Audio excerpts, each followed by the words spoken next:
what was the craziest thing that you guys in the clique did? Wow.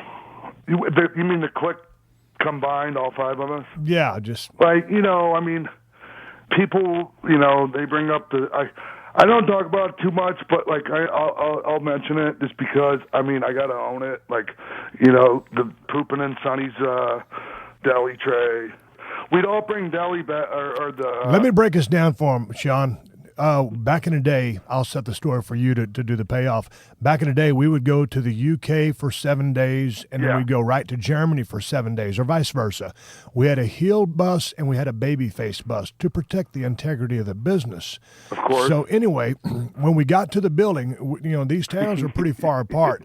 So we would wrestle in one building, and as soon as we got to the building, we'd all go to catering and eat. Catering is what I meant to say, not deli. Obviously. Yeah, we all went to catering and ate our meal. And then you would get a container, a foil container, which was probably about 8 inches long and about 6 inches wide and about 2 or 3 inches deep. You would fill your to-go meal in that and then place a cardboard lid over the top of it and crimp the edges to seal it. And that's what you would eat later, either on the bus. Also, you would also write your name on it. Yeah, you'd write your name on it so you knew it was yours.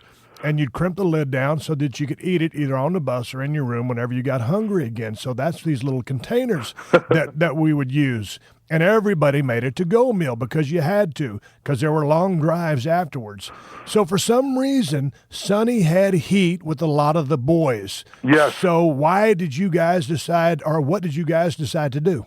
Well, let me tell you what the heat was over.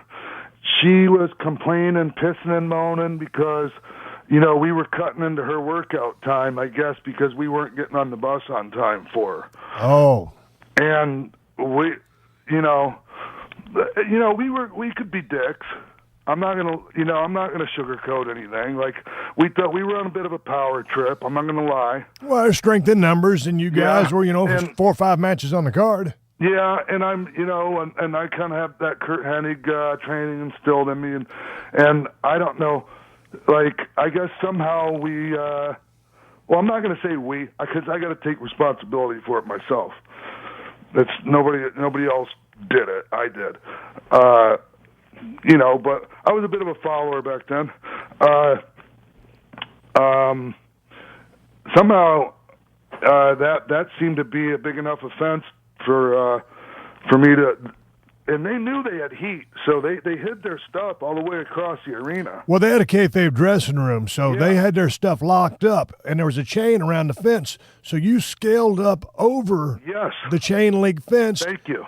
I forgot about that. Yeah, you scaled over and jumped through the chain link fence and proceeded.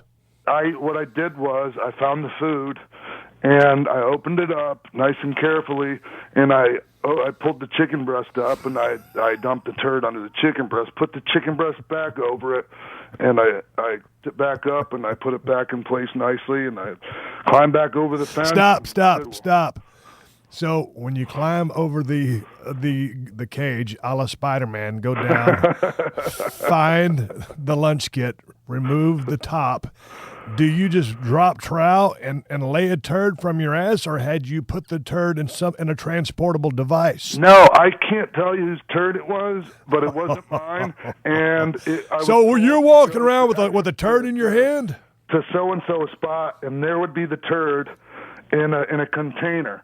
What kind of container do you carry? Stop. What kind of container do you carry a turd in? I think this might have been even the same catering container. Okay, gotcha. Y'all got a turd container to go. Right. So you remove the chicken breast, you lay the turd in. Yeah. And right on the pasta, put the chicken breast back on top. Carefully recrimp it and, climb back over, and business as usual. So you actually have a really funny recollection of things that I don't even remember, man. Yeah. Because you had me belly laughing when you were explaining how they sold it and everything, because we I wasn't like trying to be go back to the scene of the crime. Like We just did it and just went about our business. Yeah, but the thing about it was, I didn't know that you guys had shit in the lunch kit. I know the story how you got in there and all that now, but what happened was, I guess they had a duffel bag, and at the time she was with Chris Candido, who's no longer with us, who was wrestling as Skip. But anyway, so they put the lunch kit in the duffel bag, and these are the big tour buses that when you stop, the driver gets out and pops the side hatches. And so, man, when we arrived at the hotel, it's 3 a.m, whatever it was, and whenever we're overseas in Germany or UK, it don't matter what time we get to the hotel, whether it's 1 a.m, 3 a.m, or 5 a.m, they keep the bar open for us, and that's the way we rolled, and that's the way it was back in the day. Yeah. So, man, we were heading straight to the bar, but everybody had to get their bags first. And when they popped the hatches on that damn bus, it smelled like someone had taken a big steaming shit on the sidewalk. And it was a turd in the bag in the container that had Sonny's name on it. But they didn't know that yet. And I could smell that motherfucker like it was today. They went all the way up to the room, put the bags in the room. I'm assuming they took the lunch kit out and put it on the cabinet or whatever they had there in their room. And still didn't smell a rat, in this case, a turd. I guess evidently, as the story goes, I could have her come on and confirm this, but right. I guess about 3:34 in the morning, I guess someone got the munchies and went to open that motherfucker, and there was a big-ass stink pickle. I didn't want to think about that part. Ugh. But I just remember there was a phone call being made. Sonny was on a flight going back to the United States, and Chris Candido was hotter than a sumbitch. And I was with Davey Boy Smith. We kind of hung out a little bit together back in the day. And, Davey had that thick Manchester accent. Right. He said, man, there's going to be a lot of fucking heat about this. And I said, Chris is mad as a motherfucker. And I said, dude, what's he all mad about?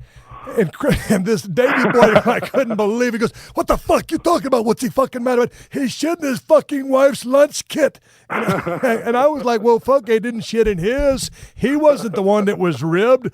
Now I think if somebody shit in my wife's lunch kit, I'd be a mad motherfucker too. Yeah. So anyway, they shipped her home. Davey was ballistic, and the rib was what it was. But it was interesting.